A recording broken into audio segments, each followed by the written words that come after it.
દમણના Bhimpur coastal highway પર ચાલુ ટ્રાવેલર બસ ભડભડ સળગી ઉઠી। ટાયરો ધડાકાભેર ફાટતા ભારે ગભરાટ। વલસાડ બાદ દમણમાં પણ વાહન સળગવાનો બનાવ। સંઘ પ્રદેશ દમણના ભીમપુર કોસ્ટલ હાઈવે પર આવેલ ટ્રાન્સપોર્ટ નગર પાસે સોમવારે રાત્રે 9 વાગ્યાની આસપાસ એક ભયાવહ ઘટના સામે આવી છે, જેમાં એક ટ્રાવેલર બસ આગની લપેટમાં આવીને સંપૂર્ણપણે બળીને ખાખ થઈ ગયું છે। પ્રાપ્ત વિગતો અનુસાર દલવાડાથી એક કંપનીમાં ભાડે ચાલતી આ ટ્રાવેલર બસ 3 થી 4 કામદારોને બેસાડીને પાડીના કલસર ગામ તરફ જઈ રહી હતી। મુસાફરી દરમિયાન અચાનક બસમાંથી ધુમાડો નીકળતો દેખાતા સતર્ક ડ્રાઈવરે તાત્કાલિક બ્રેક મારી હતી અને અંદર બેઠેલા તમામ કામદારોને તુરંત નીચે ઉતરી જવા માટે સૂચના આપી હતી। ડ્રાઈવરની આ સમય સૂચકતાના કારણે તમામ કામદારો અને ડ્રાઈવર પોતે સુરક્ષિત રીતે બસની બહાર નીકળી ગયા હતા। તેઓ નીચે ઉતર્યા તેની ગણતરીની પળોમાં જ બસમાં અચાનક ભીષણ આગ ભભૂકી ઉઠી હતી અને આખી બસ આગની જ્વાળાઓમાં લપેટાઈ ગઈ હતી।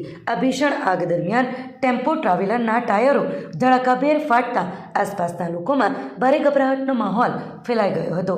આ બનાવની જાણ દમણ ફાયર વિભાગને કરવામાં આવતા ફાયર બ્રિગેડની ટીમ તાત્કાલિક ઘટના સ્થળે દોડી ગઈ હતી અને પાણીનો મારો ચલાવીને થોડી જ મિનિટોમાં આગ પર કાબૂ મેળવી લીધો હતો।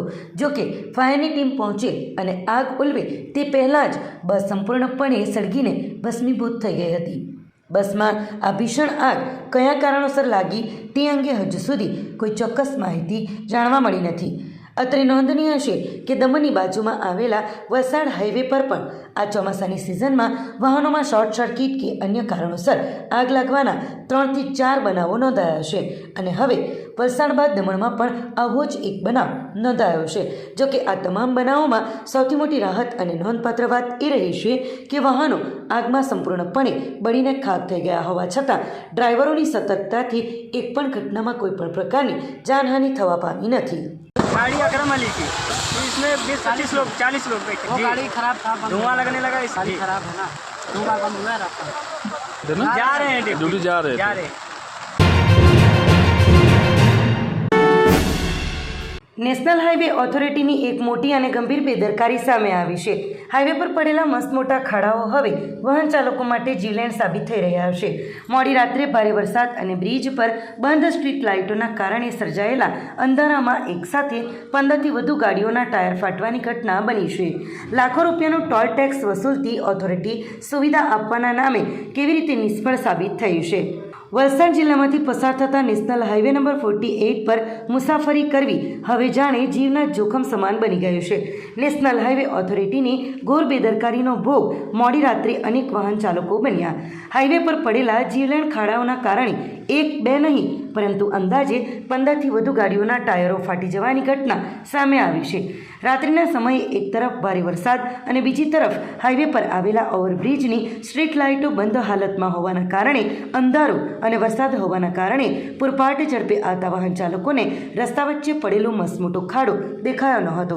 પરિણામ સ્વરૂપ 15 જેટલા વાહનોના આગળ અને પાછળના બંને ટાયરો આ ખાડામાં ખાબકતા જ ફાટી ગયા હતા। વાહન ખોટકાઈ જતાં ચાલકો અને તેમના પરિવારો રસ્તા વચ્ચે અટવાયા હતા। ઘટનાને પગલે વાહન ચાલકોમાં નેશનલ હાઈવે ઓથોરિટી સામે ભારે રોષ ભભૂકી ઉઠ્યો હતો। લોકોનો સીધો આક્ષેપ છે કે હાઈવે ઓથોરિટી વાહન ચાલકો પાસેથી રોજના લાખો રૂપિયાનો ટોલ ટેક્સ ઉઘરાવે છે, પરંતુ જ્યારે સુવિધા કે સલામતીની વાત આવે ત્યારે પરિણામ શૂન્ય મળે છે। ન તો રસ્તાઓનું સમયસર સમારકામ થાય છે કે ન તો લાઇટિંગની પૂરતી વ્યવસ્થા હશે। ત્યારે સવાલ એ ઊભો થાય છે કે શું ઓથોરિટી કોઈ મોટા અને જીવલેણ અકસ્માતની રાહ જોઈ रही है। मुंबई से हिमाचल ट्रैवल कर रहा हूँ और ये गुजरात वापी वाले रास्ते पे वहाँ पे एक सामने में एक बड़े गड्ढे है, यहाँ तो काफी सारे गड्ढा है और एक गड्ढा में गाड़ी गिरा है और मेरा तो टायर एक पूरा फट गया। साथ में कम मेरे साथ 15-20 गाड़ी फंसा है। सबका टायर में 2 टायर, किसी 3 टायर, किसी 1 टायर। मेरा न्यू टायर था पूरा, वो पूरा टायर खराब हो गया रास्ते वजह से। अभी इतना दूर ट्रैवल कर रहे हैं, पूरा रात में फंसे हुए हैं। अब देखिए कोई ना पुलिस है ना कोई है यहाँ पे। इतना मुश्किल में आप लोग आए हुए इतना रात में। 80-90 हज़ार का टायर है। जहाँ पे टोल बना वहाँ पे इतना बड़ा गड्ढा है कि गाड़ी में इतना चोट लगा। वहाँ उससे पूछे, बोले उसे कि इतना गड्ढे आप लोग रिपेयर नहीं करे, आप लोग टोल दे रहे। बोला सामने कंप्लेन, वहाँ पे कंप्लेन करिए।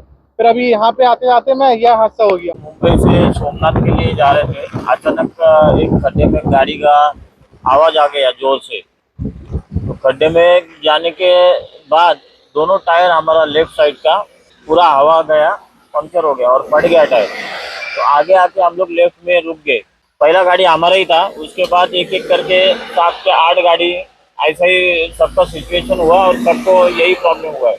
तो अभी बारिश भी इतना चालू है कि कोई हेल्प भी नहीं मिल रहा है। क्या टोल देते तो कौन सा ध्यान है उनका, तो उनको देखने का काम था ना कि इधर क्या प्रॉब्लम हुआ है क्या नहीं। खड्डा है मतलब वो दिन में तो दिखाई दिया होगा, रात को तो मालूम नहीं पड़ रहा है, पानी से भरा हुआ था, वो दिखाई नहीं दिया हमको। अभी दोनों टायर तो गया। अच्छा हुआ कि गाड़ी ज्यादा स्पीड में नहीं था, तो स्पीड होके बाजू में जाता था गाड़ी। આમથી એક વાપી અર્થે ગયેલો હતો અને અત્યારે રાત્રે અઢી વાગ્યાનો સમય છે અને હું ત્યારે આવતો ત્યારે એક મોટો ખાડો બી જોયો અને આગળ જોયો તો 10 થી 15 ફોર વ્હીલરના બધાના એક કોઈના બે કોઈના 3 ટાયર તૂટેલા જ છે અને મેં એને કહીને જાણ બી કરેલી છે, એ લોકો આવેલા છે પણ પૂરતું સામાન ખાડો પૂરવા માટે લાવેલા નથી અને આ બધા બિચારા પરેશાન થઈ રહેલા છે। કોઈ યુપી જાય છે, કોઈ હરિયાણા જાય છે, કોઈ અમદાવાદ જાય છે। આ તો કોમન જ છે દર વખતે ને આ જ હાઈવે પર આપણે વર્ષોથી જાય છે। ગયા વર્ષે આપણે અહીંયાથી અડધો કિલોમીટર પહેલા પર આ જ પ્રોબ્લેમ હતું, આજે એ જ પ્રોબ્લેમ છે અને હાઈવે ઓથોરિટીને તો કઈ ખબર નહીં એ લોકોને શું કરું, ખાલી ટેક્સ જ લેવામાં સમજે છે। ચોમાસાના પ્રથમ વરસાદમાં જ પાડીના પરિયામાં બુલેટ ટ્રેન પ્રોજેક્ટ નીચેના રસ્તા ધોવાયા। ખાડામાં રસ્તો છે કે રસ્તામાં ખાડો તે ઓળખવું મુશ્કેલ। પાડીના પરિયા વેલવાગઢ રોડ પર ચાલી રહેલા બુલેટ ટ્રેન પ્રોજેક્ટ નીચેના રસ્તાઓની હાલત ચોમાસાના પ્રથમ વરસાદમાં જ અત્યંત દયનીય બની ગઈ છે। પાડી દમણી ચાપા પરિયા અને અંબાજ થઈને વાપી તથા સેલવાસને જોડતા આ મુખ્ય માર્ગ પર પડેલા મહાકાય ખાડાઓને લીધે વાહન ચાલકો ભારે મુશ્કેલીનો સામનો કરી રહ્યા હશે। આ અત્યંત મહત્વના માર્ગ પરથી દરરોજ હજારો નોકરિયાતો, શ્રમિકો અને શાળાએ જતા વિદ્યાર્થીઓ પસાર થાય છે, પરંતુ હાલ રસ્તાની પરિસ્થિતિ એટલી હદે બગડી છે કે રોડ પર પસાર થવું જોખમી બની ગયું છે। સ્થાનિકોના જણાવ્યા મુજબ પરિયા, સેલવાસ અને વાપી જેવા ઔદ્યોગિક વિસ્તારોને જોડતો માર્ગ હોવાથી અહીં ભારે વાહનોની સતત અવરજવર રહે છે, જેના કારણે કલાકો સુધી ટ્રાફિક જામ સર્જાય છે।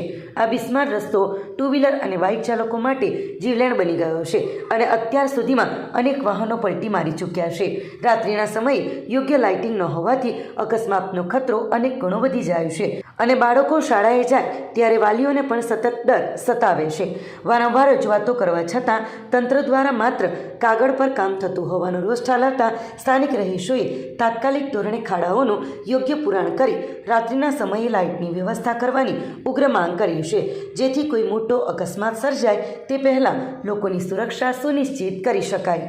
અહીંયા પરિયા વેલવાગઢ આ જે બુલેટ ટ્રેનનું કામ ચાલે છે એની નીચે એટલા ખાડાઓ પ્રથમ વરસાદમાં જ ધોવાઈ ગયા છે કે અહીંના એટલું બધું ટ્રાફિક છે કે વાપીને જે નોકરી કરવા માટે જે અપડાઉન કરતા છે લોકો મોસ્ટ ઓફલી પાડી દમણી આપવાથી લઈને અહીંયાથી અવર જવર થાય અને અહીંયા એટલું બધું ટ્રાફિક થાય છે અને કેટલા લોકો અહીંયા એક્સિડન્ટ થયા છે અને કેટલા લોકોના પગ પણ ભાંગી ગયા છે।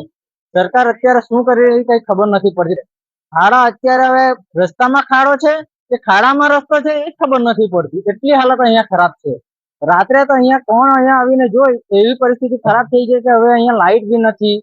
અહીંયા લાઇટનો પ્રોબ્લેમને લીધે અને રાત્રે કોઈ એક્સિડન્ટ થયું હોય તો અહીંયા કંઈ ખબર પણ નથી પડતી, એટલું ખરાબ છે અહીંયા। અત્યારે હવે જેમ બને તેમ જલ્દી આ રસ્તાનું નિરાકરણ થાય એવી સરકાર પર અમે આશા રાખીએ છીએ। આ રસ્તો છે પાડી દમણી યાપાથી લઈને અંબાજ પરિયા થઈને અંબાજ થઈને વાપી અને સેલવાસને જોડતો રસ્તો છે, એટલે એના માટે રસ્તા અવર જવર બી વધી ગઈ છે। દાદરાનગર હવેલીના દૂધની વિસ્તારમાં નાળું ધોવાયું, જીવના જોખમે ધસમસતા પ્રવાહમાંથી પસાર થવા વિદ્યાર્થીઓ મજબૂર। કેન્દ્ર શાસિત પ્રદેશ દાદરાનગર હવેલીમાં ભારે વરસાદને પગલે જનજીવન બરાબરનું ખોરવાયું છે અને ખાસ કરીને ગ્રામ્ય વિસ્તારોમાં પરિસ્થિતિ અત્યંત વિકટ બની છે। દૂધની વિસ્તારના ચોકીપાડા પાસે આવેલું મહત્વનું નાળું ભારે વરસાદમાં ધોવાઈ જતાં ખોખરબારી, કોંચા અને પાદરીપાડા ગામના વિદ્યાર્થીઓને શાળાએ પહોંચવા માટે ભારે હાલાકીનો સામનો કરવો પડી રહ્યો છે। આ નાળું તૂટી જવાથી શાળાએ જતા માસૂમ વિદ્યાર્થીઓ પાણીના તેજ અને ધસમસતા પ્રવાહ વચ્ચેથી જીવના જોખમે રસ્તો પસાર કરવા મજબૂર બન્યા છે।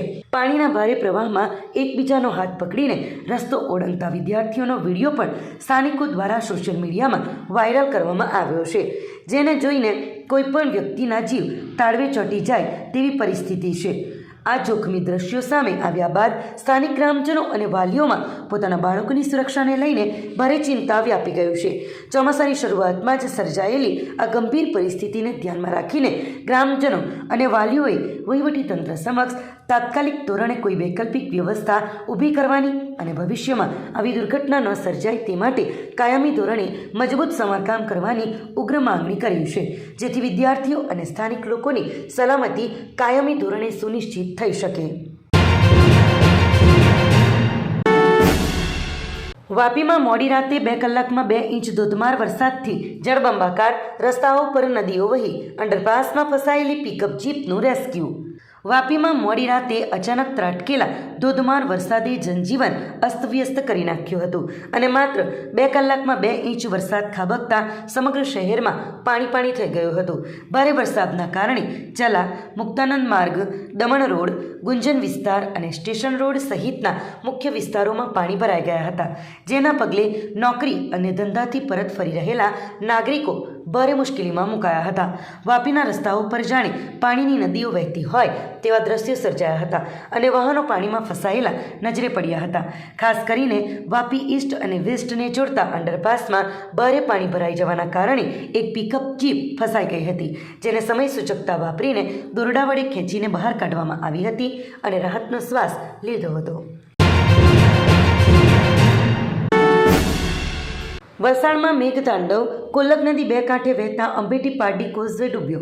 લોકો 15 કિલોમીટરનો ચકરાવો મારવા મજબૂર. સમગ્ર વલસાડ જિલ્લામાં છેલ્લા 2 દિવસોથી વરસાદનું ભારે જોર જોવા મળી રહ્યું છે, જેને પગલે નદીઓ ગાંડીતૂર બની છે અને અનેક નદીઓ પોતાની ભયજનક સપાટીથી ઉપર વહી રહી છે. ભારે વરસાદના પરિણામે જિલ્લાના લો લેવલના કોઝવે પાણીમાં ગરકાવ થઈ ગયા છે, જેમાં ખાસ કરીને ઉપરવાસમાં પડેલા વરસાદથી કોલક નદી 2 કાંઠે વહેતી થતાં નાના પોંઢા નજીક આવેલો અંબેટી પારડી કોઝવે સંપૂર્ણપણે જળમગ્ન થઈ ગયો છે. પાણીના ધસમસતા પ્રવાહ અને જોખમને ધ્યાનમાં રાખીને તંત્ર દ્વારા તાત્કાલિક બેરિકેડિંગ કરીને આ રસ્તો વાહન વ્યવહાર માટે બંધ કરી દેવામાં આવ્યો છે.